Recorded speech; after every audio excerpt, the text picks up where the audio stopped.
Ça fait insulte un peu, on dirait. De ouf.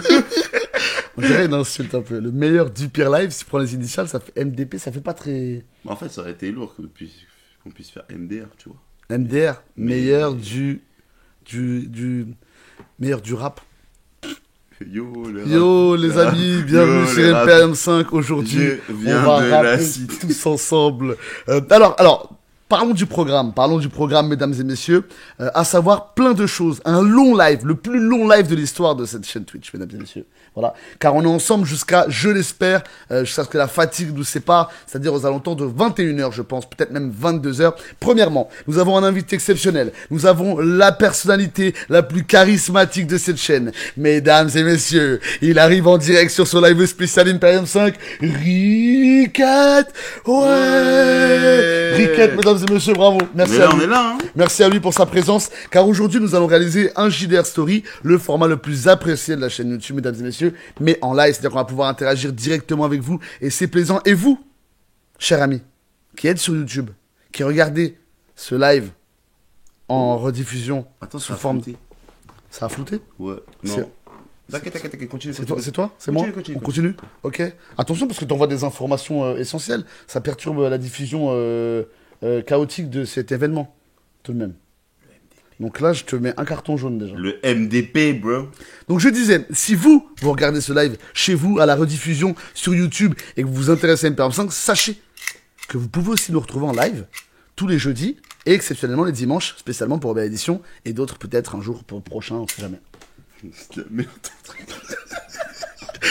Franchement, c'est même pas accroché. Non mais t'aurais pu tirer dans cette direction pour qu'au moins les viewers de ce live ils constatent la vivacité de mon arme. Tiens, récupère-le et s'il te plaît, refais quelque chose de plausible. Je suis dépassé par l'incompétence de notre invité. Je sais pas où il a acheté ça, mais faut pas acheter. C'est pas moi qui l'ai acheté, c'est Sofiane qui l'a acheté. Il obéit ici, c'est pas grave. Dédicace à Sofiane. Bon, alors. Il l'a acheté au marché. Et à ce qui paraît, ouais. On raconte. Ouais.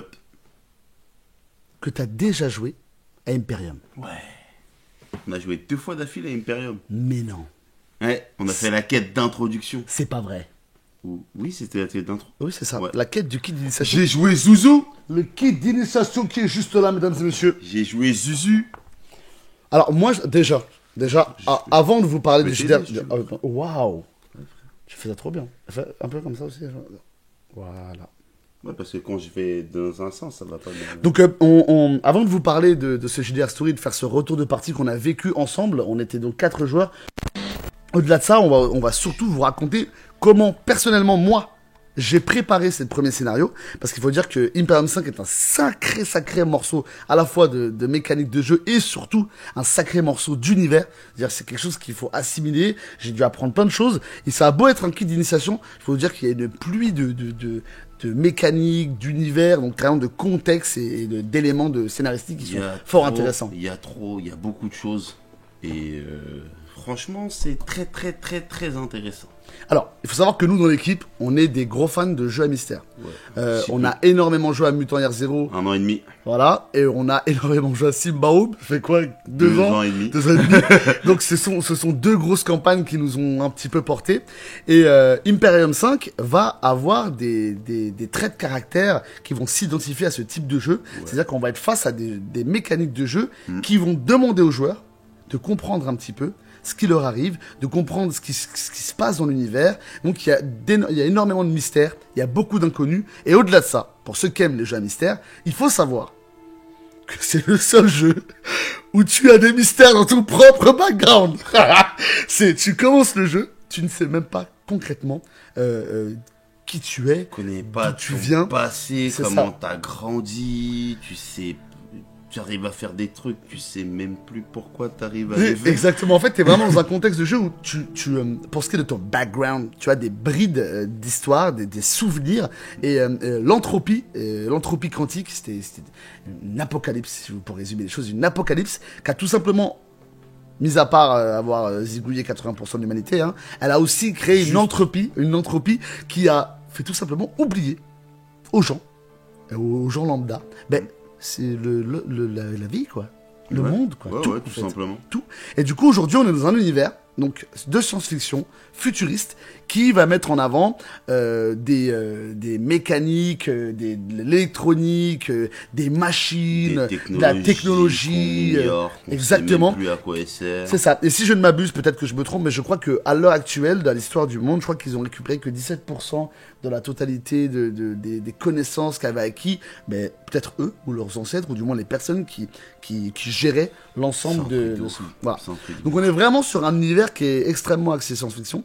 Et aujourd'hui, avant de s'égarer, il faut savoir que vous allez avoir une petite vidéo d'introduction qui va vous donner un petit conseil critique. Donc c'est une vidéo qui a été préenregistrée, que je vous diffuserai tout à l'heure, qui va mettre en avant moi, les difficultés que j'ai rencontrées pour mener ce premier scénario, mes conseils de jeu. Il y aura aussi des recommandations de films, ce genre de choses qui pourront vous aider si vous aussi vous voulez vous lancer sur votre toute première quête Imperium 5.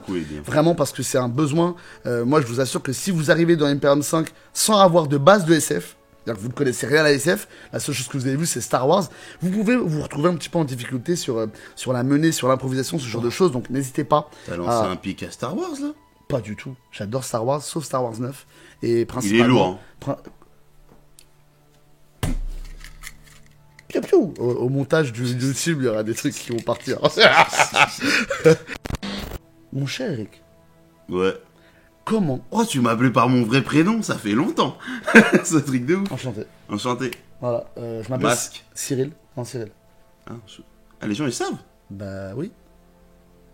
Ouais, Cyril, bien. Ouais, Riquette, ouais. Alors, vous voulez, on balance une petite anecdote comme ça? Pour? Ben pour ce JDR Story. Un truc marrant quand même. Ah. Alors, tu parles de ce que je pense? Alors, les copains, chers viewers, chers youtubeurs. Ben non, c'est pas comme ça qu'ils s'appellent les gens qui regardent YouTube. Viewer? Non, il y a les viewers de Twitch et comment on les appelle les gens qui... Spectateurs, c'est ça? Sur YouTube. Mais... Viewer, ça veut dire spectateur. Vous, toi là. Voilà, c'est plus simple. Vous, monsieur, voilà. Toi qui regarde cette vidéo là-bas, sur le replay YouTube, sache que cette vidéo, ce JDR Story, a été réenregistré. Car j'avais pour idée, j'avais pour ambition de réaliser un JDR Story à chaud, comme on avait déjà pu le faire un jour. Exact. Donc c'est-à-dire qu'on termine le scénar, bam. Et juste après la quête, bam, direct, on tourne à chaud le ressenti. C'était un peu sympa. Généralement, on est un peu fatigué. Stop. En fait, on n'est pas très bien centré. Hein. Parce que, tu sais pas, toi, t'as... Voilà, vas-y, décale. Vas-y, viens. Voilà. Ah ouais, it's better. Tu m'as coupé pour ça, là? Ouais. Bon, du coup, je disais, on voulait tourner le... on voulait tourner le JDR Story en direct, on voulait le mettre... on voulait le tourner à chaud. Ouais. Ce qu'on a fait. On a parlé pendant plus d'une heure devant une caméra. Ça a duré 1 heure, quand même. Ouais, plus d'une heure, on a parlé de Imperium 5 devant une caméra. Et ensuite, au moment de faire le montage, je me suis aperçu qu'on avait un défaillance son.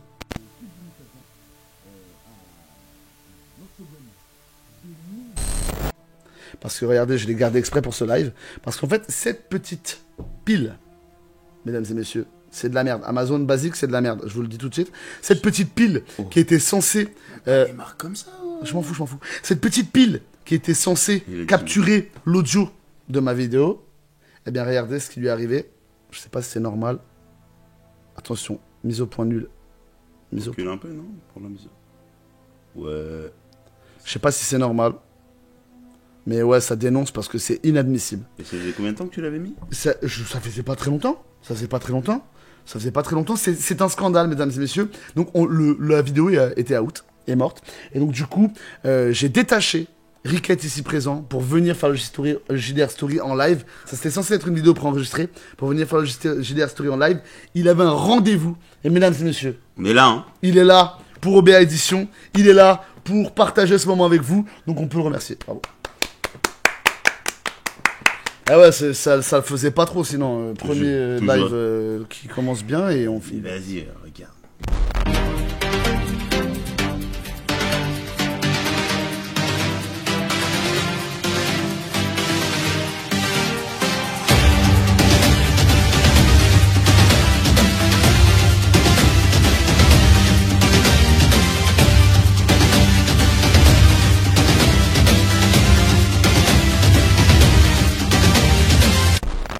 Alors, première petite chose. Alors, on va essayer de vous raconter au mieux l'aventure de Kin Initiation, mais en même temps, je tiens à préciser pour toutes les personnes qui sont joueurs ici et qui ne cherchent, qui sont ici que par curiosité et qui auront peut-être l'occasion de vivre cette aventure avec un autre maître du jeu, sachez que bon, il va quand même y avoir, enfin pas tout de suite, on vous l'annoncera, il va y avoir des petits spoilers alertes de manière générale. Parce que c'est important. C'est ça. De manière générale, il faut savoir que nous, enfin, quand on fait des récaps de parties, on l'annonce. Donc, si jamais il y a un élément de spoil, on vous le dira. Sinon, ça va être vraiment un récap de scénario élargi. On va vous parler de scènes précises, ce genre de choses. On va pas vous dire le scénar, c'est du point A à un point B, ceci, cela. Donc, par contre, au MJ, restez quoi. Oui, ah bah les MJ, bah, on s'en fout là, vous faites ce que vous voulez, c'est que du bénéf. Alors, pour information, on avait déjà fait on a fait le choix scénaristique, j'ai fait le choix scénaristique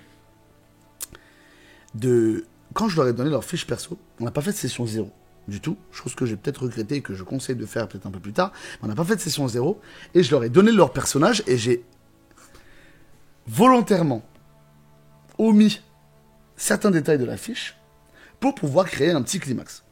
Le scénar donne comme bride à travers son scénario que si jamais les joueurs meurent, ce n'est pas grave, car dans l'univers de Imperium 5, il y a la possibilité d'être rebuild. C'est pas un secret majeur du jeu, c'est quelque chose qui est connu, entre guillemets, lorsqu'on meurt, nos corps sont potentiellement synthétiques, enfin du moins, lorsque le corps charnel, l'outil qui nous sert à circuler, parler, disparaît, eh bien on a quand même la possibilité de revenir dans cet univers.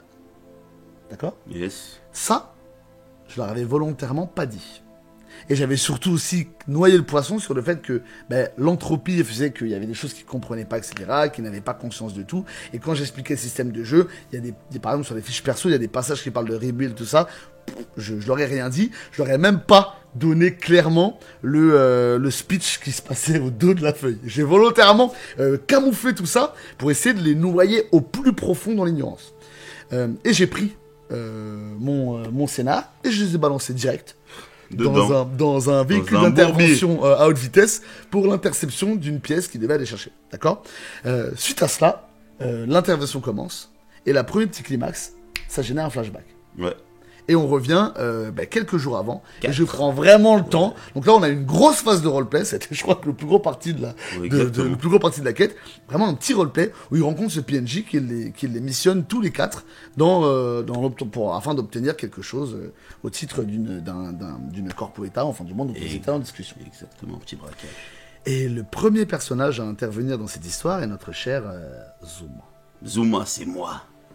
Créateur d'une drogue. Totalement. Créateur d'une drogue que dans le bouquin on a appelé Atomix. Mais je sais pas, ça m'a fait penser à une vidéo de Serge le Mytho. J'ai inventé une drogue. Et il avait appelé ça l'incarotable ou je sais pas quoi. C'est ça, l'incarotable. En fait, le truc, c'est que l'Atomix de base, c'est une drogue qui décuple les mémoires. Les capacités mentales. Voilà, etc. Exactement. Ça reste sûrement une drogue donc, de l'addiction, forcément.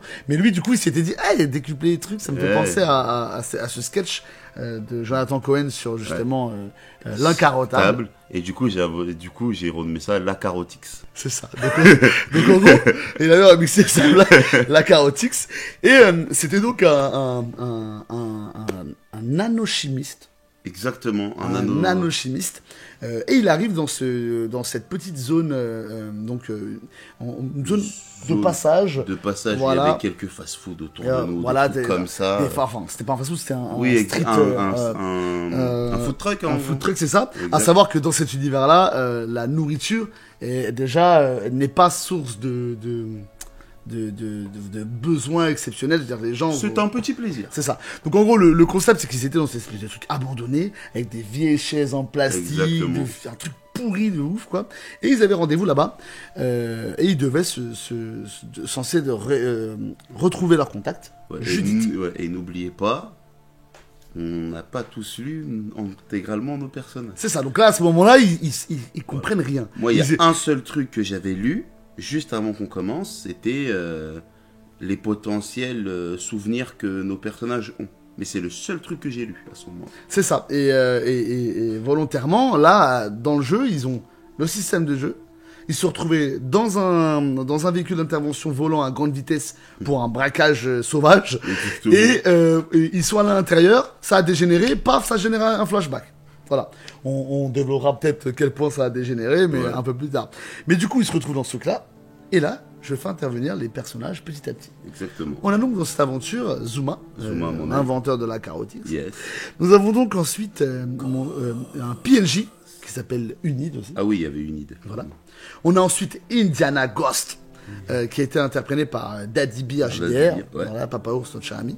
Et pour terminer, nous avons Brutal, notre cher policier, juge policier. Donc c'est dans juge policier, autodidacte, c'est le bourreau, le marteau, et l'enclume. Il a tout. Il a tout. Et du coup, joué par notre cher l'escroc, aussi connu sous le nom de Khal Drogué, pour ceux qui connaissent. Voilà, très connu sous ce nom-là. Et notre cher Khal Drogué. On a donc ces personnages qui commencent à se rencontrer les uns après les autres. Ouais. Et c'est ainsi que les premières zones de roleplay se construisent et commencent à se développer. Et l'initiative et l'objectif de ce scénar, c'est de se poser et de concrètement créer un plan. Créer le pour, plan de... totalement pour récupérer ce cube, cette espèce de cube quantique majeur là.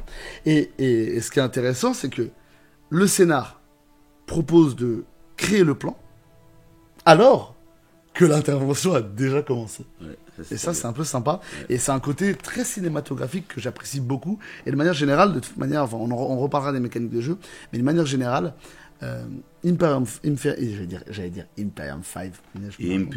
Imperium 5 propose vraiment des mécaniques qui sont orientées vers la narration, le roleplay, et du coup, forcément, très pratique. On est dedans à 100%. C'est ça, très pratique. Avec pour tout le lore et tout, on est vraiment dans la narration pure.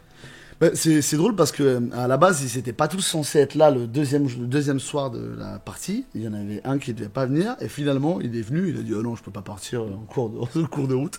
Et donc, pour revenir à ce qu'on disait, c'est que lors de cette première mission, j'utilise mes droits divins de maître du jeu pour conclure cette première session par un pouvoir scénaristique qui fait que, en fait, je les fais mourir par une intervention aérienne.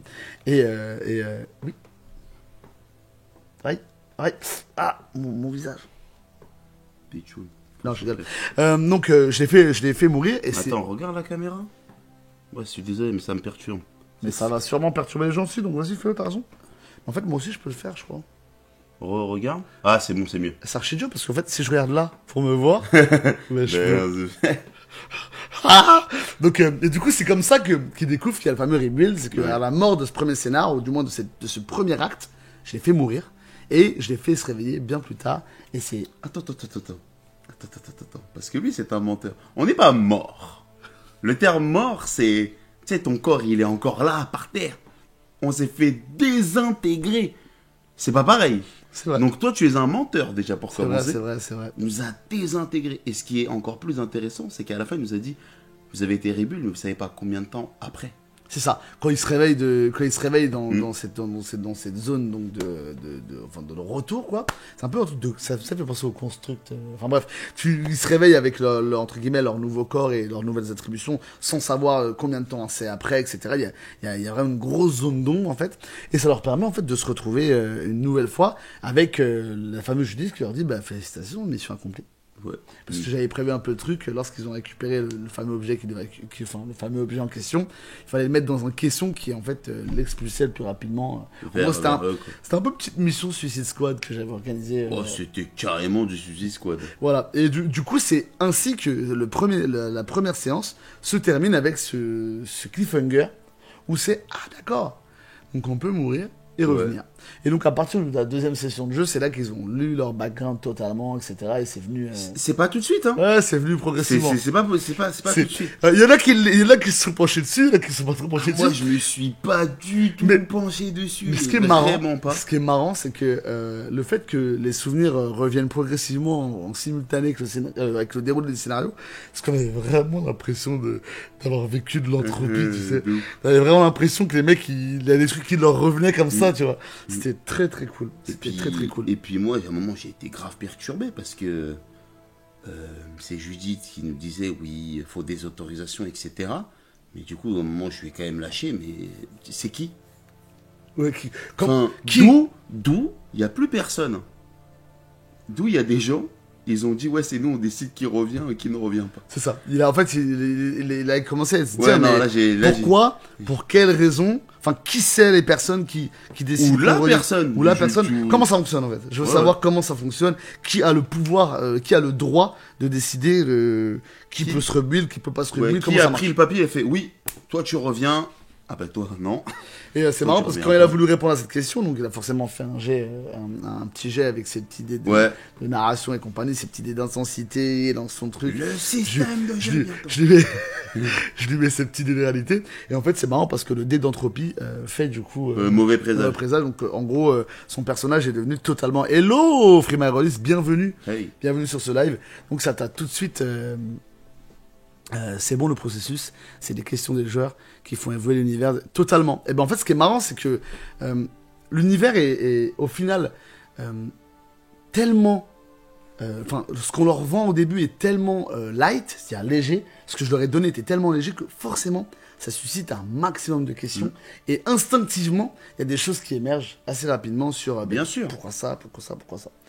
La deuxième partie de scénar, après toutes ces questions. C'est déroulé dans un super bar qui s'appelait, si je ne m'abuse, le Déviant. Ah ouais, t'as enjambé carrément. Ça. C'est passé. Non, en fait, j'essaie de faire une timeline temporelle et après on reviendra scène par scène. En gros, la deuxième partie du scénar se passe dans le Déviant et alors, il faut savoir qu'à partir de là, le kit d'initiation propose des pistes scénaristiques, des pistes d'intrigue, des plans, des maps de jeu, mais on n'a pas de déroulé concret de tiens, c'est simple, ça se passe comme ci, comme ça, vous allez faire ci, ça. Et c'est une bonne chose, je trouve. C'est une très bonne chose parce que ça permet à chaque maître du jeu, vous, si vous avez quai d'initiation, de vous approprier vraiment. Et d'arrêter de faire les robots. C'est ça, de vous approprier le truc, d'avoir un peu d'autonomie dans l'évolution de vos personnages. Et puis, très clairement, ça s'est dessiné comme ça. Ils avaient rendez-vous dans ce fameux bar, et en fait, non. Parce que à ce moment-là, premièrement, Zuma redécouvre, fait attends 2 secondes, j'ai un clone. Oh. Ah ouais, t'as lâché ça donc, comme ça. Donc là, lui, comment oui, ça? Non, en fait, j'ai dit chapeau carrément. Là, j'ai fermé le truc. J'ai fait, mais attends, c'est quoi ce truc de malade? Parce que, oui, la drogue, c'est pas bien. Mais je crois qu'avoir un clone de moi, c'est encore pire.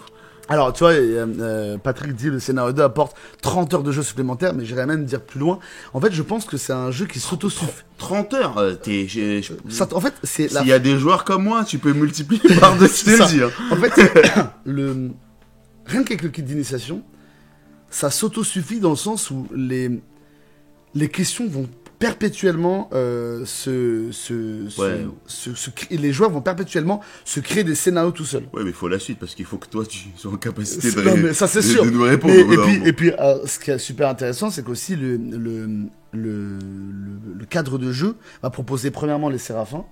On peut avoir des heures et des heures de jeu autour de cette mafia. On va avoir notre cher Bashir, qui est un personnage emblématique de l'univers de Imperium 5 et du coup forcément qui peut créer des multitudes de possibilités scénaristiques, que ce soit en s'alliant à lui, que ce soit en tentant de le biaiser un petit peu, on va le que ce soit voilà, donc chacun un peu. Et puis ce qui est très marrant, c'est que chacun des joueurs, avec les personnages pré-tirés, ont des orientations de gameplay différents d'un côté ou d'un autre. Ouais, de ouf.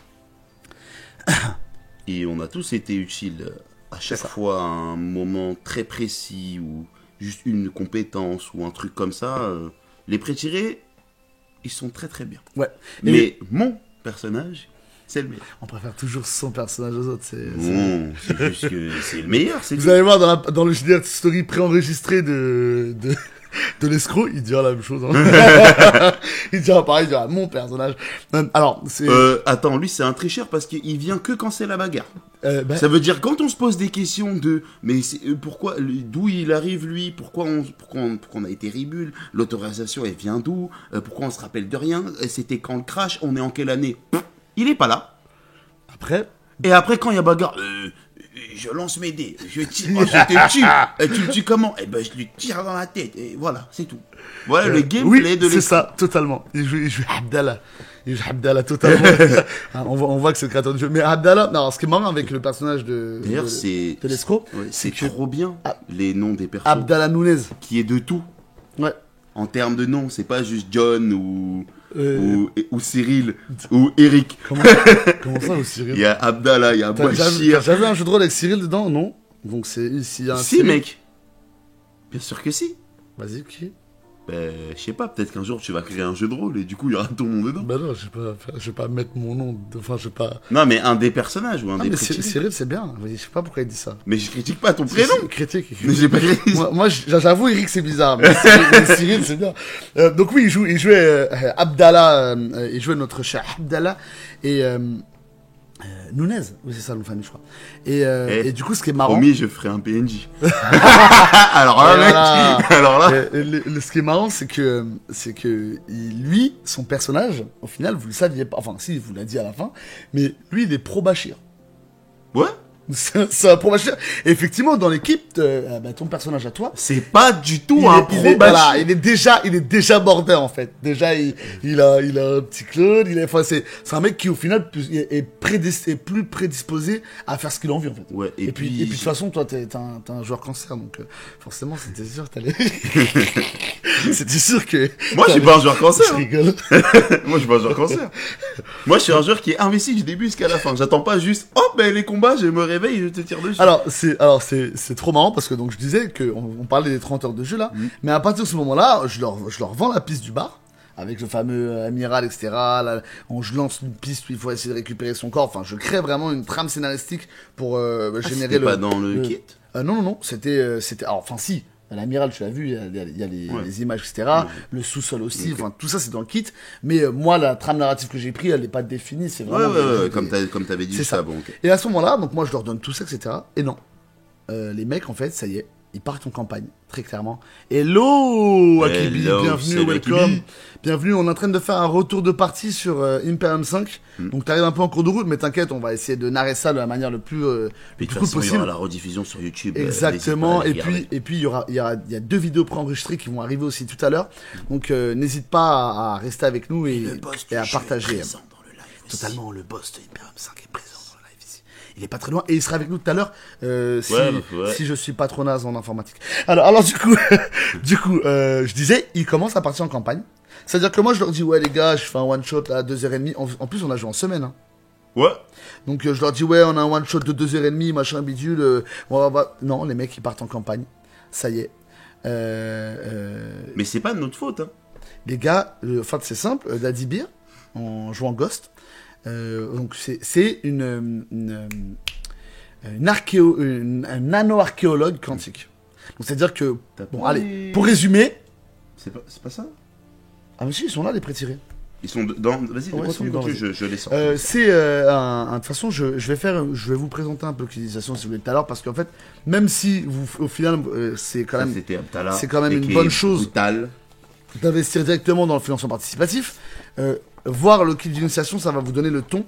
Et alors, vous avez vu, j'ai fait de la colorimétrie sur la vidéo parce que je raconterai dans la vidéo préenregistrée aussi ce qui m'a fait tomber un petit peu amoureux de jeu et pourquoi en 2021 l'Octogone j'ai craqué dessus. C'est vraiment parce que la DA, j'aime beaucoup la direction artistique, j'aime beaucoup ce côté mat, ce côté un peu sombre. Voilà. C'est cette empreinte de Blade Runner un petit peu. J'apprécie beaucoup. Okay. Donc voilà, donc elle, pour faire simple, c'est une archéologue, mais du futur, parce qu'elle fait de l'archéologie sur de la technologie qui les dépasse. Yes. Donc elle est connectée à Londres. Londres, c'est l'internet c'est la 55G, voilà. Merci, il a pas dit la 4G. Respecte Londres, c'est la 55G. Voilà, elle est omniprésente, elle est présente dans les matériaux quantiques. Exactement. Et donc, il jouait ce personnage-là, et en fait, lui, alors qu'ils ont une mission, hein, ils ont été missionnés, du coup, pour un boulot, quoi. Donc, c'est des ententes, ils sont une entente, c'est-à-dire qu'ils ont tous potentiellement des missions et des rôles différents dans le monde, en temps normal, mais là, c'est un groupe qui a été réuni pour ses compétences pour mener à bien une mission. Et notre cher Ghost dit, non, je vais aller me renseigner. Je cherche un pote à moi là. Je vois un de mes contacts que je peux choper sur Londres là, un de mes gars que je connais bien, tu vois. Et je veux qu'il me dise, parce que je viens d'être rebuild, hein, je veux qu'il me dise depuis combien de temps je suis parti, ce qui s'est passé, et surtout je veux comprendre pour qui je bosse là. Très bon. Je veux partir là-dedans. Et donc le gars lui dit, alors moi je joue sur le fait que je lui dis écoute, viens sur un territoire un peu extérieur à la ville, sortir des centres-villes, etc.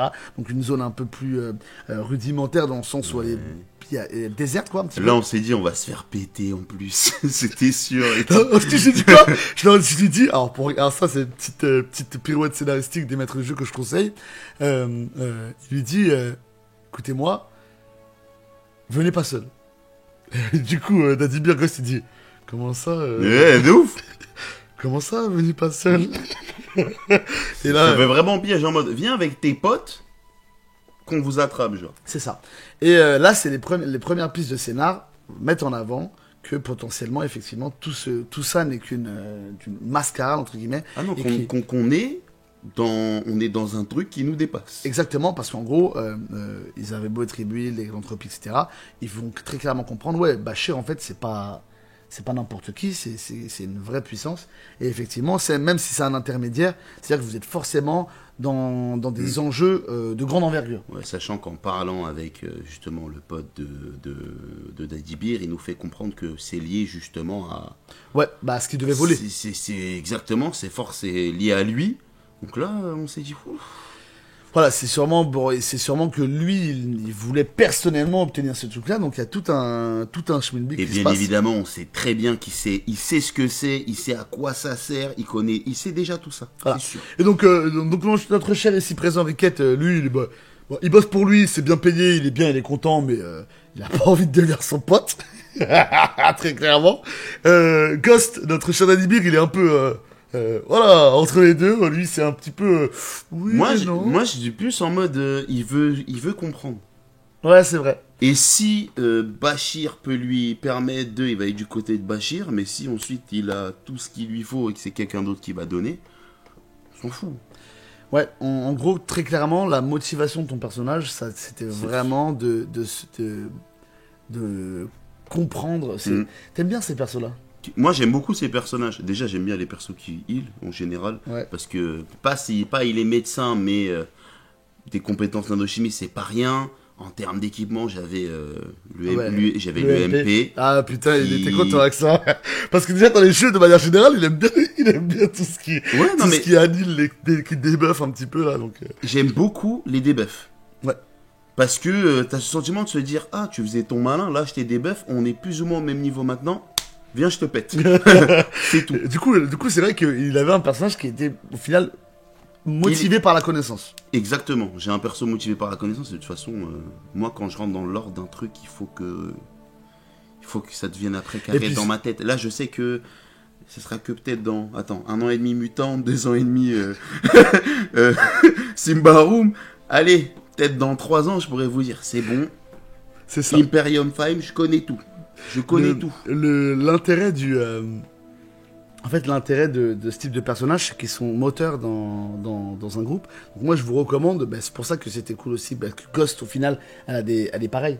Elle a cette volonté de comprendre l'univers, c'est son job à plein temps. Et puis toi, t'as un personnage qui est intellectuel, et donc qui a des connaissances, et qui a déjà, t'avais créé quelque chose. Oui, il est dans de... Même en savoir, la compétence savoir, ce joueur investi, c'est beau. C'est beau. Ouais. Alors, moi je l'ai déjà connu aussi, il interprétait un grand barbare qui s'appelait Baldur. Il était... S'il était investi quand même, je mens. Baldur, il était investi, mais en vrai, c'était bagarre, ligne droite, coup de poing. Non, en réalité, Riquette, c'est un joueur qui, dès l'instant où il y a du mystère, c'est bon, c'est bon. Fini. Franchement, t'as plus rien à faire, tu m'as très très facilement. Là, le palier 185 € sur Game All Tabletop, il va partir à la fin du mois, tu vois. C'est sûr. Et c'est ça le problème, c'est que, je vous donne un exemple, hein. Mutant Year Zero, une fois qu'il a goûté au truc, qu'il a découvert l'univers, il l'a acheté.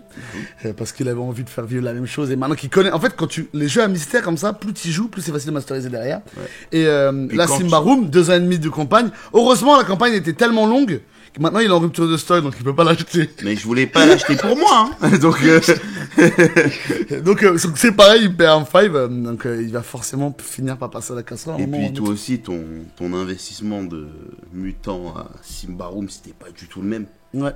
C'était pas du tout le même. Enfin, je vais pas spoiler Symbaroum, mais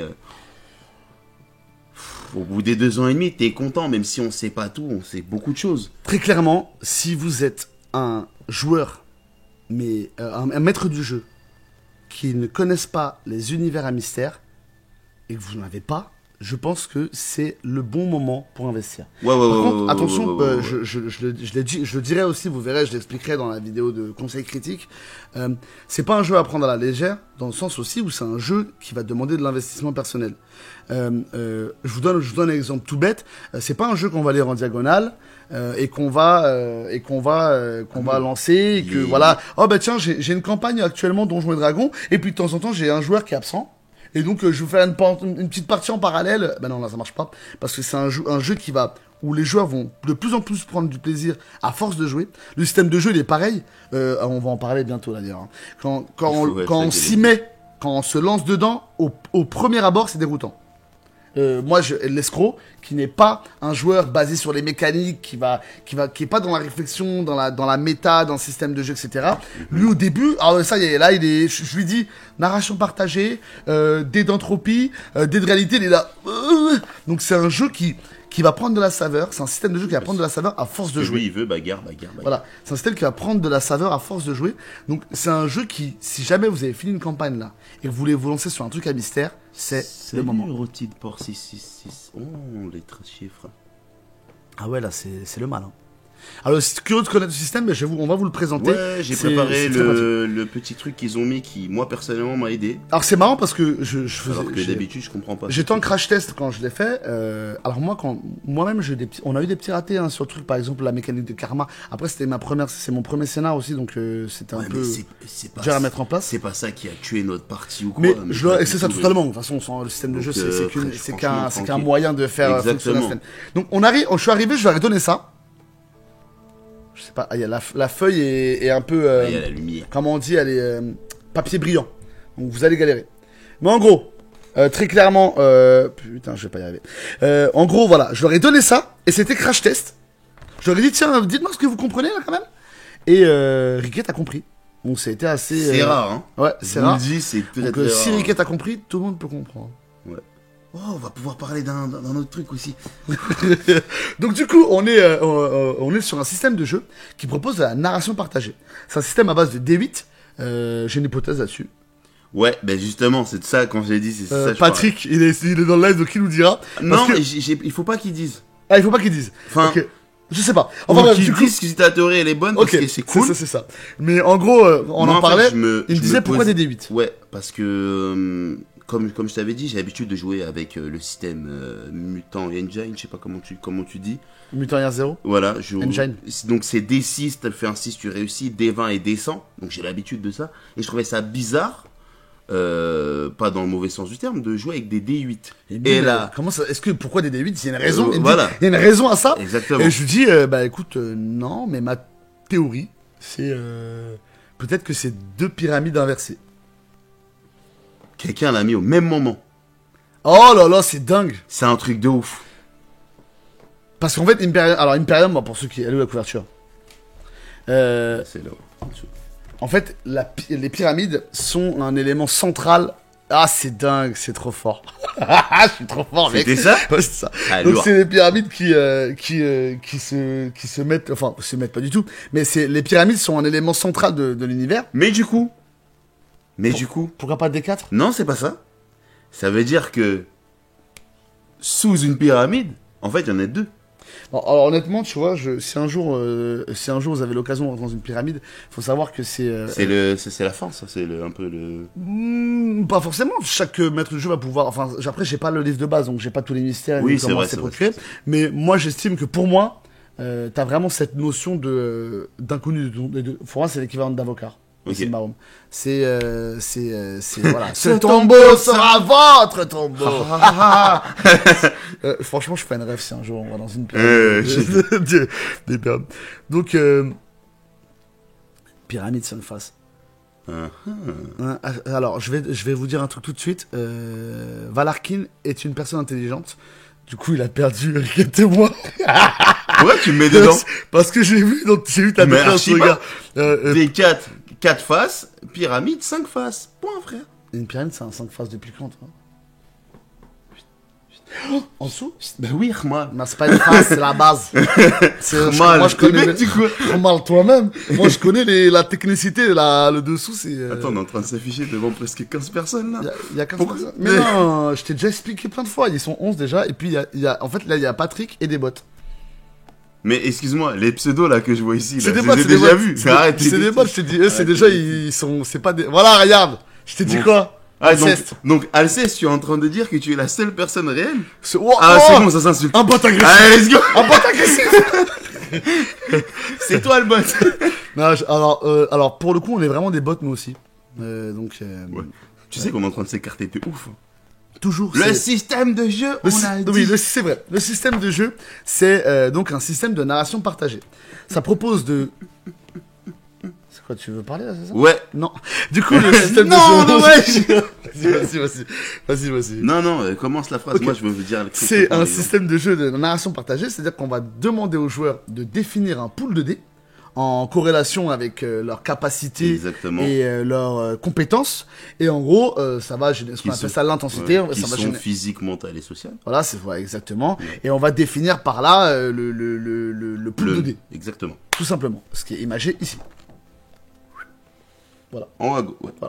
Et la mécanique de karma qu'on peut accumuler, c'est un peu les points de... Oh là là, je suis un trou de mémoire. Dans D&D, les points de... Dans D&D. Non, ouais, quand tu peux... Oh, laisse tomber. tant Point de pis. destin. Non, ça c'est c'est pas- dans non, Nullbuck. c'est pas grave, c'est pas grave, ça me reviendra. Bref, du coup, tu fais ta poule de dés, et ensuite, MJ. quand tu réalises ton jet de dés, t'ajoutes des dés de réalité. Qui sont TD à toi. Non, c'est pas dualité, c'est inspiration. Merci. Oh, ah là là, Patrick, c'est un boss, un ancien, voilà, les vrais.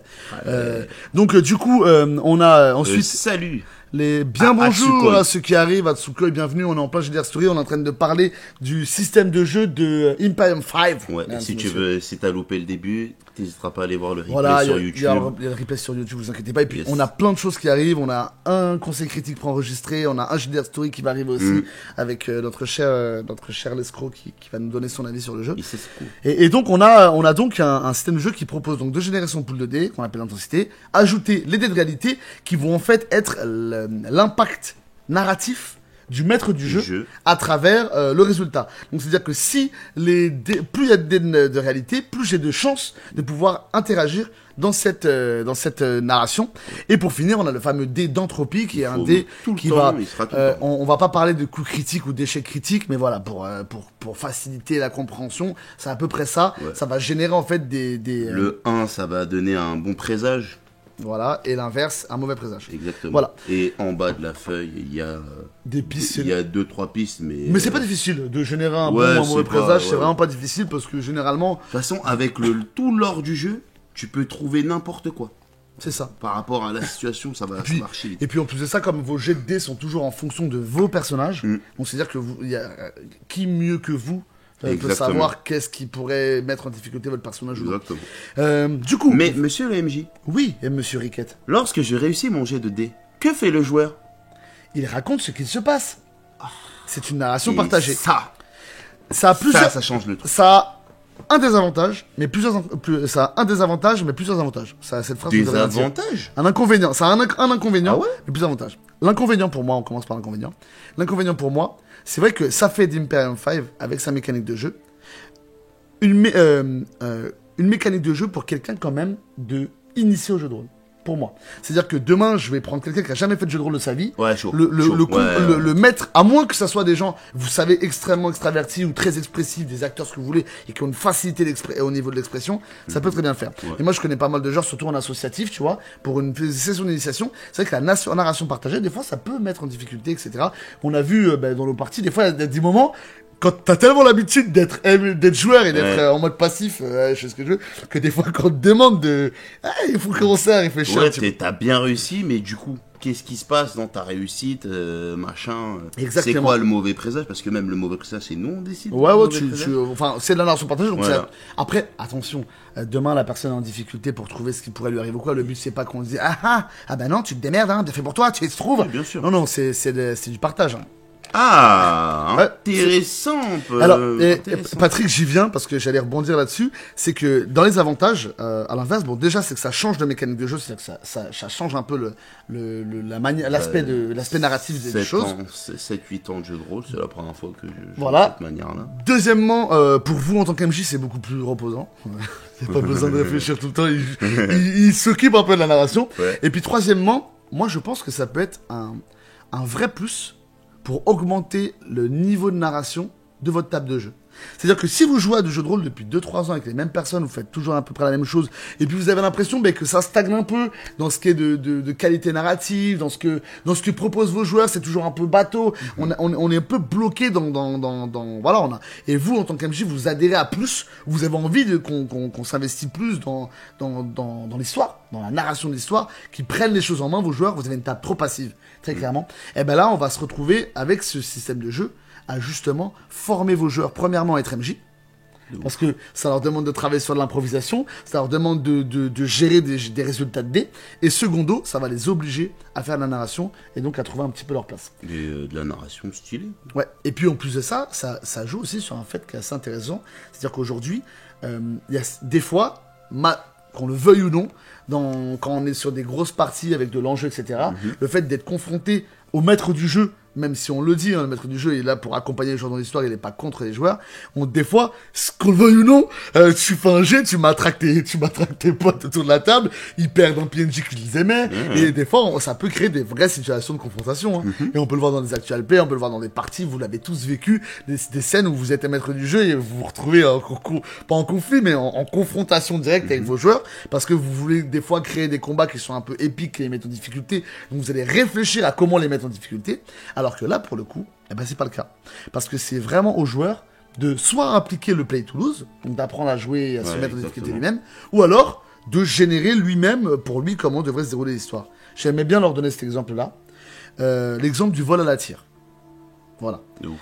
Dans un jeu de rôle, classique, D&D, ce que vous voulez, le joueur va me dire, je vais essayer de lui voler sa bourse. J'ai de discrétion. J'ai de discrétion, escamotage que tu veux, quel que soit le jeu, furtivité, n'importe quoi, quel que soit ton jeu. Tu vas faire un jeu pour essayer de subtiliser cet objet. Si jamais tu ne réussis pas, 900 sur 10, le maître du jeu va dire, t'essaies de saisir le truc, et le mec se retourne et te voit, quoi. Voilà. Ah, ouais, mince, etc. Alors que là, Imperium 5, avec sa mécanique de jeu, va proposer d'autres alternatives. C'est-à-dire que en lançant le dé, s'il échoue, il sait qu'il a raté. Donc, foncièrement, il n'arrivera pas à obtenir le truc qu'il voulait voler. Mais comment il n'y arrive pas? Totalement. C'est ça qui est aussi intéressant d'avoir l'avis du joueur. Comme tu avais dit dans l'exemple, il peut avoir un moment de panique et du coup il y va pas, mais l'homme il se retourne vers lui, du coup il le surveille un peu plus. Il y a plein d'autres façons de faire, quoi. Ouais. C'est-à-dire qu'on peut totalement se dire demain, en fait j'y suis pas allé. Parce que d'un coup, j'ai eu peur, quoi. Ouais. Je me suis dit, mais imagine, j'y arrive pas. Et donc là, ça crée la narration. Parce que le joueur, il va expliquer ce que son personnage ressent. Il va expliquer dans quelle difficulté il était. Il va nous vendre, en fait, tout simplement, le pourquoi du comment. Et ça permet de comprendre l'état d'esprit du personnage sur une scène. Voilà. Petite parenthèse, je vous invite à ne pas, en tant qu'MJ, si vous êtes maître du jeu de Imperium 5, je vous invite à ne pas balancer 500 G à la minute.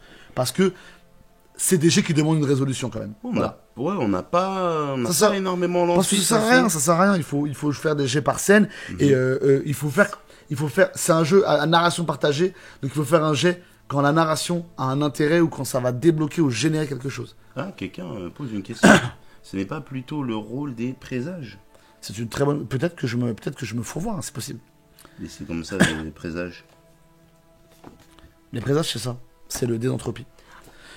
Que on est en narration partagée uniquement si je fais un 1 ou un 8 sur le dé d'entropie.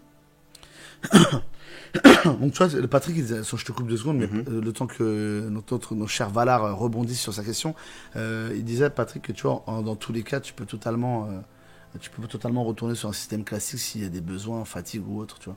Mais c'est vrai. Après, c'est pas faux. ça, le système de jeu, C'est vrai archi que pas le faux. système de jeu ne t'empêche pas de jouer classique, on va dire. Bah ouais. Oui, parce qu'au De toute final, façon, je pense que tu peux voir ça avec ta table.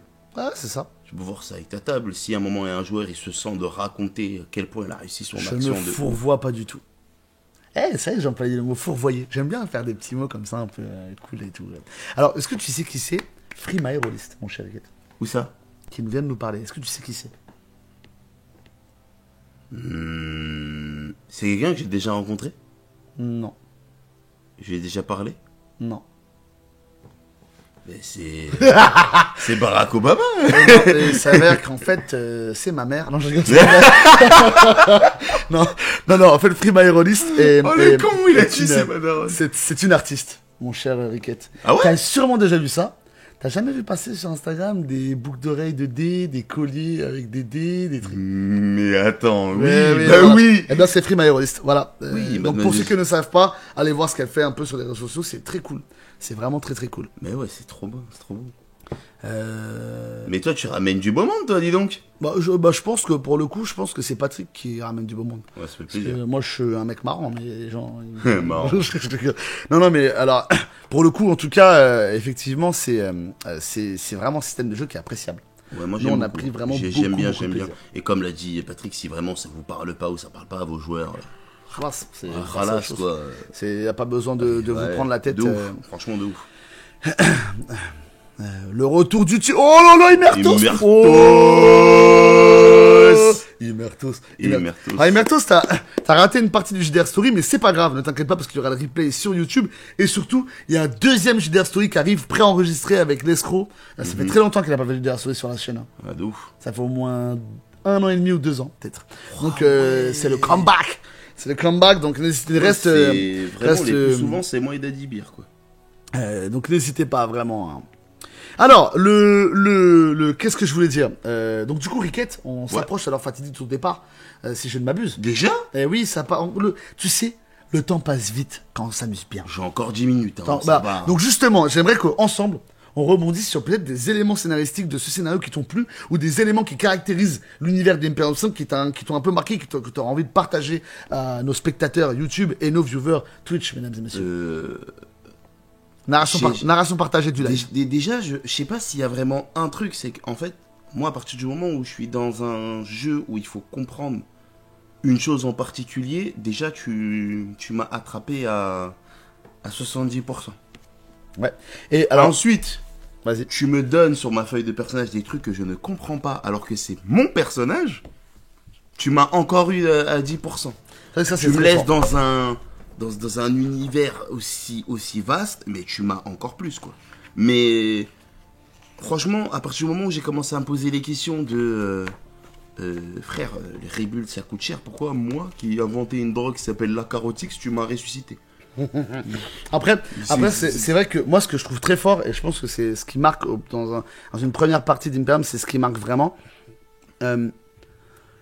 Quand les mystères du jeu vont jusqu'à intrinsèquement lier ton background, Ouais, il a sorti le B. ouais, c'est quand même très très fort. Ouais, C'est-à-dire parce que, rien que ouais. dans la, t'essaies de déjà connaître le monde, qui est soit dit en passant, encore une fois on va le redire, mais très large, très lourd, qui demande vraiment une richesse de tout en fait. Moi aujourd'hui, j'ai lu Kid Initiation 2 fois et je suis pas encore en capacité. Il y a des trucs que j'ai pas capté encore, que j'ai pas encore bien assimilé, c'est vraiment un ouvrage. Ça me fait penser à des jeux comme Genesis, sur lesquels il faut vraiment, en fait, faut plancher. Si tu veux vraiment être au carré, parce que c'est un jeu où les joueurs vont perpétuellement te solliciter, te poser des questions.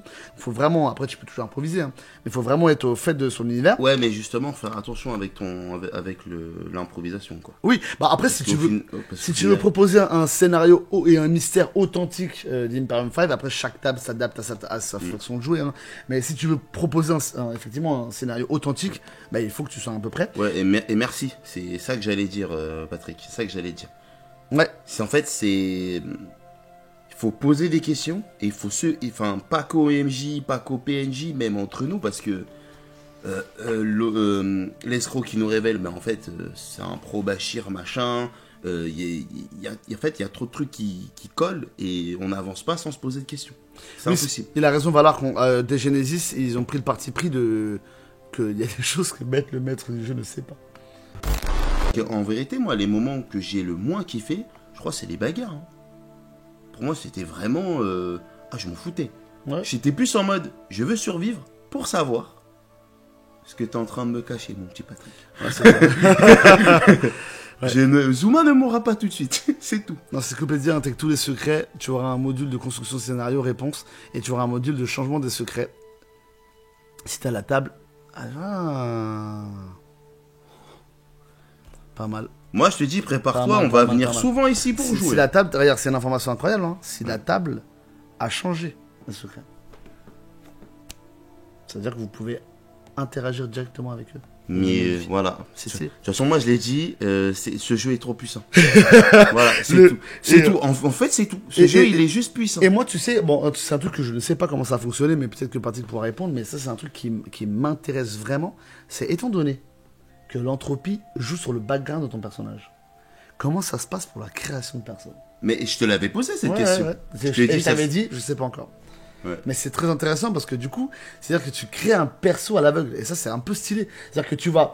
Ah, est-ce que genre il y a une liste de souvenirs ou des trucs comme ça Je quoi. sais pas comment tu... vous allez pouvoir en créer et même créer votre impérium. Waouh! C'est cool, c'est cool. En tout cas, ceux qui se posent la question sur tout ça, n'hésitez pas. Là, Ah, on a le Game monde on qu'il faut. Tabletop est déjà présent. Hein. Ouais. Est déjà présent, donc n'hésitez pas à aller jeter un Plus petit coup qu'une d'œil. vingtaine de jours. Et puis je crois, la vidéo donc, sera, même si vous regardez sur YouTube, là normalement, si vous la regardez sur les premières semaines de sortie, le Game on Tabletop est encore là. Et puis de toute façon, même si tu regardes cette vidéo dans 2 ans, mon ami, ben, tu vas pouvoir le retrouver en Bien boutique sûr. ou quelque part. Mais Hein, bien sûr. et oui, Bien sûr. vu qu'il a été financé maintenant, c'est sûr et certain qu'il sera là. Ouais, j'aime bien le vous allez pouvoir, c'est vrai. Ouais, c'est vrai. C'est vrai. Eh bien, merci, mon cher Ricketosaurus. De rien, un plaisir. Merci plaisir. beaucoup. Dommage qu'on a eu le bug son du C'est pas grave, mais je pense que c'est encore plus sympa Ouais. au final. Parce qu'on a les retours directement, donc C'est ouais, ça. c'est cool. Bonjour à tous, ici le MJ Masqué, je vous retrouve en compagnie de l'escroc, ça fait très longtemps que t'as pas vu sur cette chaîne. Ouais, c'est vrai. Mec, t'étais où? T'as des beaux cheveux et tout maintenant. Non, c'est pas vrai! Cal drogué, mesdames et messieurs, bravo! C'est vrai, c'est vrai. Cal drogué est là. Ça fait. Alors, tu t'es fait niquer par Vin Diesel. Ouais, exactement. Donc j'ai mis du temps avant de m'en remettre. Je le gifle. Vous n'avez pas la ref, ça me rajoute du montage, je sais pas pourquoi on fait ça. Bonjour à tous et bienvenue sur ce live, pour ceux qui nous regardent en live, et puis pour les autres, sur cette vidéo qui est un JDR Story, et on va aborder Imperium 5, donc un jeu de rôle, ici présent. Oh pardon, je sais pas ce qui m'a pris.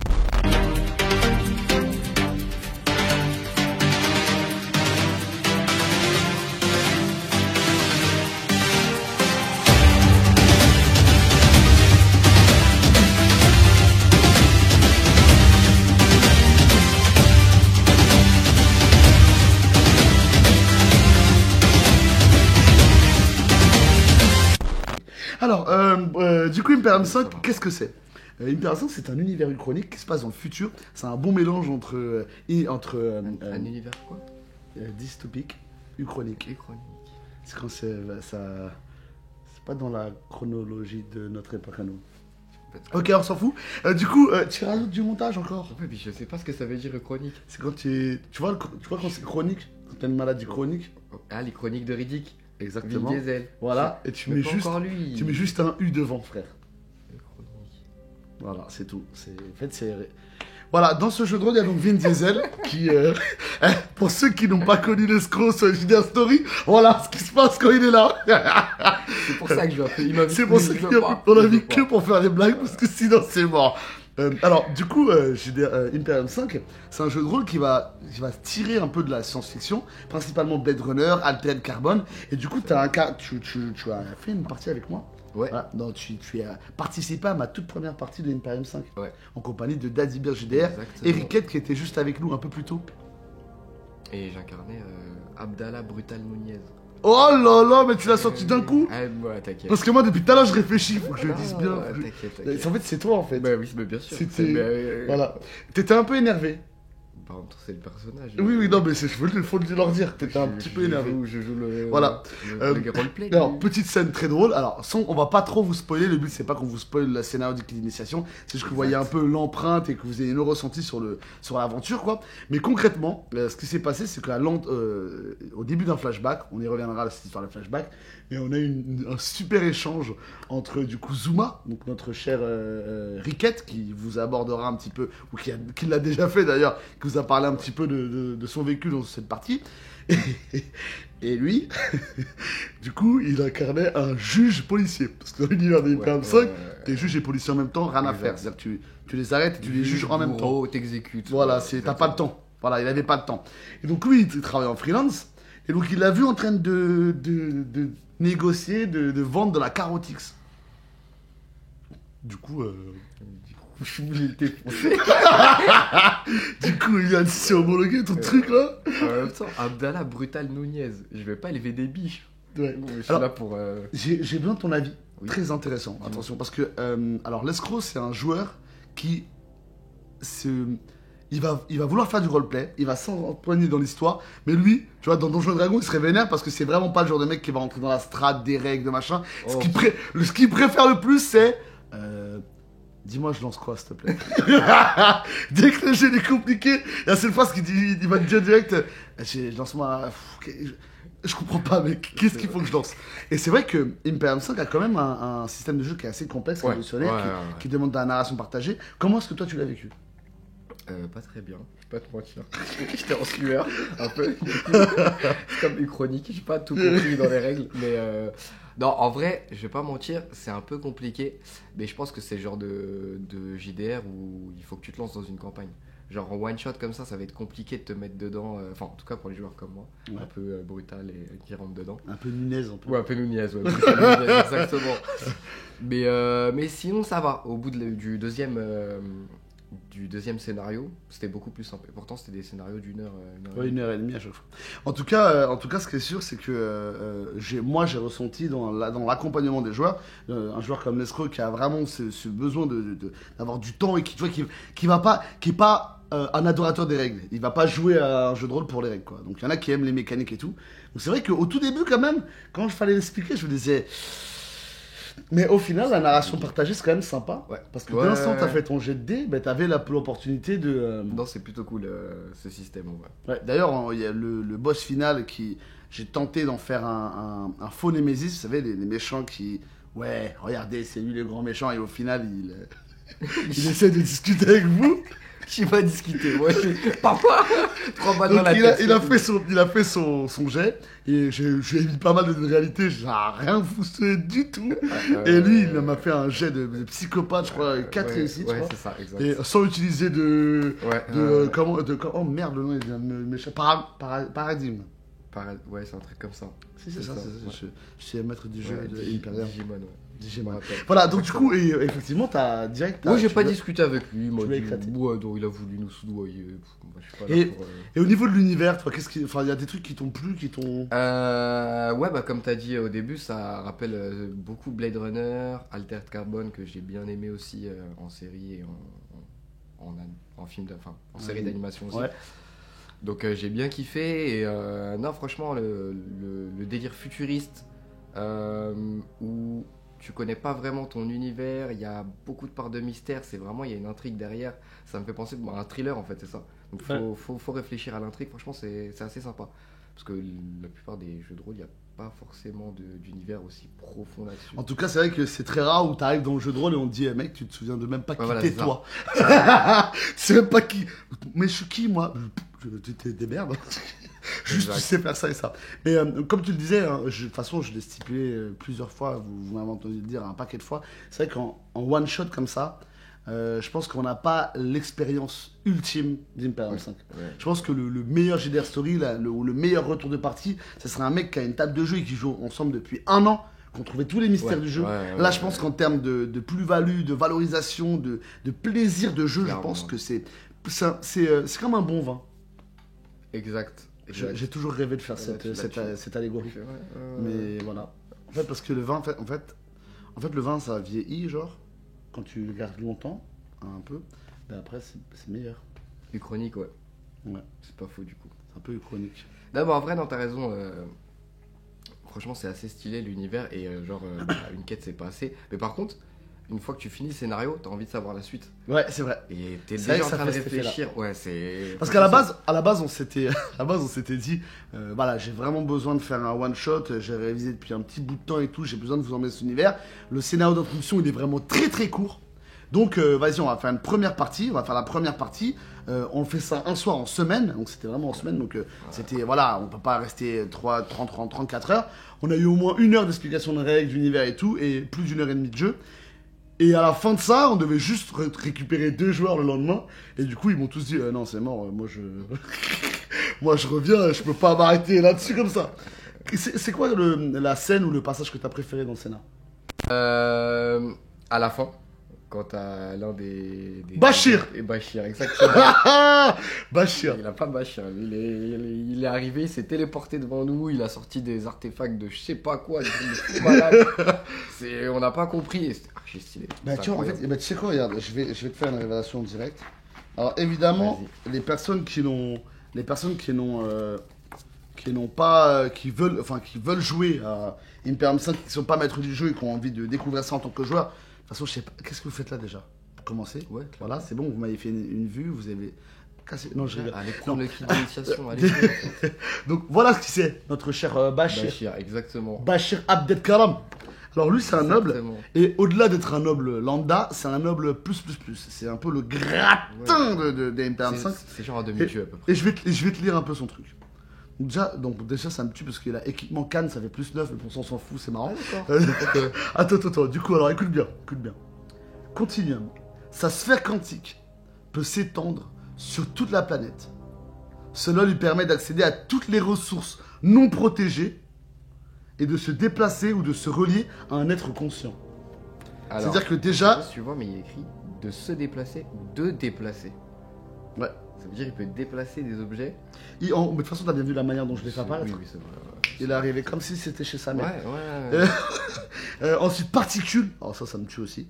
Il peut déstructurer toute chose qu'on pensait de particules amplifiées ou liées à l'onde. C'est pour ça que quand il est arrivé, il l'a dématérialisé. Ouais, d'accord. Et talent et effets spéciaux. Pour affecter le noble, il faut avoir généré 2 succès. Bachir inflige, s'il le souhaite, jusqu'à 2 ruptures temporaires à la scène. En gros, il est très très énervé. Ouais, Voilà. oui, c'est ce que je dis. Il est parmi l'un des 3 nobles les plus puissants du monde. Oui, ouais. Alors c'est vrai que c'est assez... Alors, une petite parenthèse comme ça, c'est assez culotté quand même, dans un scénario d'initiation. Oui, alors, d'un demi-dieu, comme ça. Mais Patrick, c'est quoi ces conneries là? Donc ils étaient un peu en mode... what? Et c'est trop marrant, parce que ils ont tous des intrigues vis-à-vis de Bachir, dans tous les personnages prétirés, dans leurs histoires, vous avez tous des intrigues. Oui. Donc toi, t'étais pro-Bachir. Exactement. C'était mon boss. Je le sers, ouais. C'était ton père. Un peu. Exact, ouais, un peu. Ou ta un meuf. père spirituel. Spirituel. Non, c'est pas ta meuf. Non. Plus un... Père spirituel, ouais. Du coup, toi, lui, il était en mode... Il disait rien depuis le début, mais il était pro-Bachir. Exactement. Et les 2 autres, ils étaient un peu... Il y en avait un qui était très entre les border, deux, qui était très border. et l'autre, il était vraiment genre en mode si je peux niquer Bachir, allez, c'est parti. Donc c'était un peu border là, oulala. D'ailleurs, j'ai failli lui tirer dessus. Oui. Et donc du coup, c'est marrant parce que quand tu le vois arriver à la fin, et qu'ils étaient à ça de le trahir à un moment donné, ils disaient vas-y, on essaie de faire ça à notre sauce et tout. Ils ont vite compris que c'était pas possible. Ça te donne un peu le truc, mec, t'es niveau 1 quoi. Enfin, tu viens de commencer le jeu quoi. Tu peux fermer ta gueule s'il te plaît quoi. Donc c'est assez marrant. Mais oui, dans Imperium 5, en tout cas, c'est ça qui est intéressant, c'est que le noble Bachir dans le scénario, il donne vraiment une échelle de puissance. Quoi. Il permet de réaliser en fait que des personnes. Des personnes. Alors moi, il y a une scène, il y a un pouvoir que tu avais que j'aimais bien. C'était le pouvoir du bouclier. Ouais, et en fait, c'est que ce pouvoir-là, il a...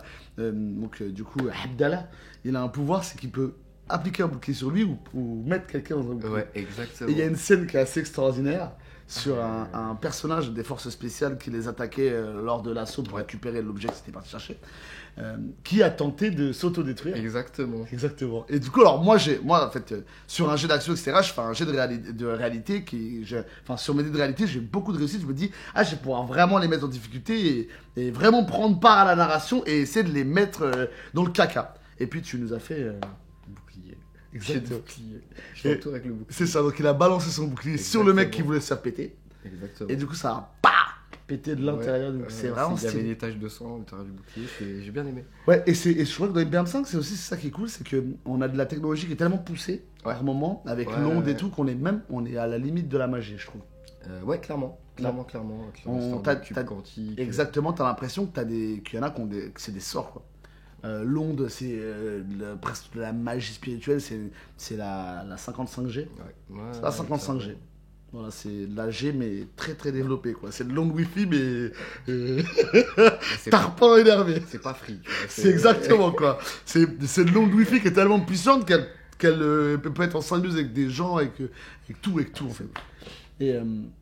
Et du coup, comment t'as vécu le fait d'apprendre que t'étais rebuild? Parce qu'en fait, ça c'est pas un secret dans le jeu, dans l'univers, on le sait tous. Ouais. Mais moi, j'ai essayé de les brainstorm, j'ai essayé de leur mettre à l'envers, et sans leur dire qu'ils avaient été rebuild, ou alors du moins évoquer le truc, tu sais, genre, pour essayer de leur faire un petit climax, un petit cliffhanger. Mais justement, que t'aies caché l'info, c'était encore mieux.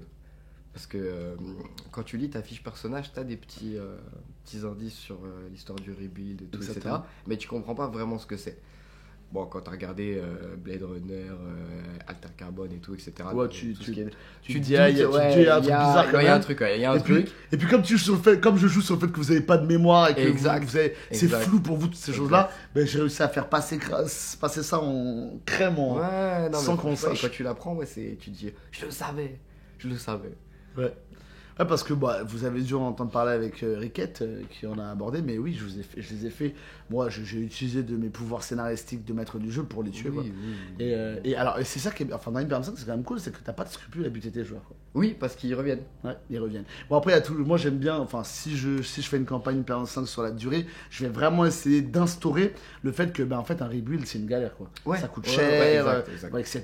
T'es pas sûr, en fait, de revenir pour pas qu'on rentre dans une simplicité absolue. Oui, je vais me sacrifier à chaque fois. Exactement. Je reviens, tu vois. Et puis faut que t'aies une utilité à ton Imperium ou à ta méga corpo ou à ta corpo état pour pouvoir justifier le fait que tu reviennes, quoi. En tout cas, c'était une bonne partie. Ouais, bah moi je suis venu de base pour casser des gueules et pas pour trop réfléchir. Et au final, je me suis laissé prendre au jeu et je commençais à vouloir trouver les mystères du jeu, etc. Donc il y a un personnage préféré qui s'appelle Unid et c'est un espion et tout. Et sur la pochette, c'est un mec assez baraque avec un flingue et tout. Donc je commence à décrire les personnages. Et Lesco il me dit, cherche pas. Je vais prendre lui, je fais ce mec-là et tout. Il prend la fiche, il commence à lire juste ses capacités et tout. Il voit c'est un espion, il négocie, il rentre dans des trucs. C'est un peu au final un peu intérêt qui m'a dit t'as pas un autre mec, genre un mec qui juste il est là pour la castagne, tu vois. Abdallah Brutal Nunez. En même temps, c'est un petit mettre la puce à l'oreille, brutal, franchement, ouais. Donc c'était marrant parce que toi, c'est soit t'as un perso qui est un peu fourbe, soit t'es un perso qui est Khal Drogué. Ouais, exactement. En fait, c'était Khal Drogué, en fait. Ouais, clairement. Khal Drogué, Nunez, Abdallah. Je posais les questions après avoir tué. Du coup. On avait inventé un piège, enfin du moins j'avais réadapté un piège de confinement là, c'était très très drôle, parce que il y avait une salle en fait donc j'avais créé une salle qui en gros quand tu voulais la traverser, temporellement t'avais un problème, etc. En gros ça bloquait les projectiles et tout, et notre cher ami qui lui était pas là pour réfléchir, c'est quand il est face, lui c'est moi je rentre dans le tas, et qu'il y a les deux autres, ils arrivent pas à réfléchir, qu'il est obligé de réfléchir, il disait putain mais... Vous comprenez pas quoi là? C'est qu'il sort de son roleplay, il devient intelligent d'un coup, il dit il faut faire comme ci, comme ça et comme ça. Et puis les deux autres le regardent en mode mais en fait toi t'es t'es intelligent, en fait. Mais en fait, c'est nul d'être intelligent. Genre, c'est plus marrant quand t'es un peu con. Ouais, c'est vrai. Après, moi aussi, je prends du plaisir des fois. Ça, c'est le Play Toulouse, les amis. On vous recommande le Play Toulouse. On joue pas à un jeu de rôle pour gagner ou autre. Des fois, jouer à un personnage qui a des handicaps, qui est en difficulté, ou même jouer à un mec nul, moi, je trouve ça très satisfaisant. À partir du moment où c'est en corrélation avec l'histoire et que ça handicape pas l'équipe. Pour rentrer dans les détails, mais oui, les persos nuls, oui, t'en as joué. Ouais, j'en ai bien joué des personnages. Mais tu les joues bien, en fait. Ouais, c'est vrai. Parce qu'en fait, dans la vie, je suis nul aussi, donc ça, il y a un vrai. Non, franchement, tes personnages, ils étaient quand même à un level. Au-dessus de moi dans la vie. Ouais, ça me rassure. Ça me rassure parce qu'ils sont vraiment nuls. je vais juste donner une référence, le maître. Maître. Voilà, je me rappelle plus et voilà. On va pas en parler. Non, on va en parler. Ça va. Après, ça, on va finir dans le viande. On va finir dans le viande. Exactement. Donc oui, en tout cas, on s'est bien marré. On s'est bien amusé. Et encore une fois, si vous êtes un groupe de soutien, un maître du jeu qui veut apporter vraiment un jeu à mystère, voilà, nous, on a joué à Simbarum ensemble. Pareil, où c'est un jeu, il y a énormément de mystères autour d'avocats, etc. On n'a pas fini d'ailleurs. On n'a pas fini, mais on a. Si! Moi, j'estime qu'on a fini. Là, on attend un K-game, frère. Ah oui, non, mais c'est ça. Oui, ouais, mais je peux pas écrire le livre pour eux, là. Bah alors, envoie-leur un message. Je sais pas, fais un truc, non, là, je regarde OPA Édition. Ça va, les gars? Vous allez bien? Allez, c'est parti. Non, ce que je veux dire, c'est que si vous avez un groupe de joueurs, que vous avez du temps de jeu là, qui se libère, exemple, vous venez de finir une campagne, vous avez un panel de 6 mois de partie, vous savez que vous allez pouvoir jouer pendant 1 an ou autre, et ils vous font un jeu, là, comme ça, d'accroche, qui va tenir les jeux et qui va les embarquer dans une longue campagne, c'est le jeu idéal. Vraiment, c'est le jeu idéal parce que, voilà, les découvertes appellent les découvertes résout des énigmes, chaque énigme fait gagner en puissance et en connaissance sur l'univers, et puis si vous aimez la SF, voilà, c'est gagné. Clairement. C'est gagné. Et tu vois, contrario, un jeu comme Cyberpunk, qui est quand même au final un jeu où il y a très peu de mystère, c'est plutôt. Il y a de la politique et tout, mais c'est un peu tout plus castagne, etc. Les gens sont conscients de l'univers et de ce qui s'y trouve. Il y a très peu de trucs genre, ah, mais qu'est-ce que c'est que ça? Là, il y a vraiment la notion d'inconnu. Et je crois que même que c'est un des jeux de rôle où elle y est le plus présente parce que j'ai pas de jeu de rôle comme ça. Moi non plus. Il y a juste, je crois, une quête de Nalbuck où tu te réveilles dans une cellule, tu sais pas qui. Ah, je me rappelle de ce scénario, ça m'a. Mais sinon, à part ça, ouais, non. Ouais, sinon, c'est vrai que commencer avec un perso qui est direct à comme handicap la connaissance, ça c'est ouf. Ouais, le fait de pouvoir imaginer toi-même ton lancer de dés en fait. De devenir le MJ pendant quelques secondes. La narration partagée, ouais. Exactement. Et ça te met encore plus dans l'histoire. Ouais, et puis parce qu'au final, il y a beaucoup de jeux où face à l'histoire, face au scénario, on a des fois l'impression d'être en confrontation avec le MJ parce qu'il incarne toujours les ennemis, etc. Par exemple, sur un jet j'essaie d'escamotage, de voler quelque chose, un objet. Quand tu vas essayer de voler quelque chose, si tu rates ton jet de dés, si le MJ prend la narration, il va peut-être faire en sorte que l'homme en question décide de t'interpeller en te disant hey, qu'est-ce que tu fais là, pourquoi tu veux me prendre ça, etc. Après, dans la narration partagée, même dans l'échec, on a la possibilité, les joueurs, d'exprimer des sentiments. Donc, je veux y aller, puis d'un seul coup, la peur, j'ai une angoisse, j'ose plus. Enfin, on peut vraiment manipuler la narration comme on l'entend et comme on l'imagine pour notre personnage. Faut être dans l'excès, mais oui. Mais ça me suscite aussi un autre point important sur Imperium 5. Je pense que de ce fait, c'est pas un jeu pour débutants quand même. Non. Parce qu'au final, si t'as jamais fait de jeu de rôle, te demander de faire la narration partagée, c'est-à-dire de prendre le contrôle voilà, c'est quand même assez compliqué. Et même ne serait-ce que l'univers pour un actual play, une quête qui dure 1h30, c'était quand même bien compliqué. Ouais.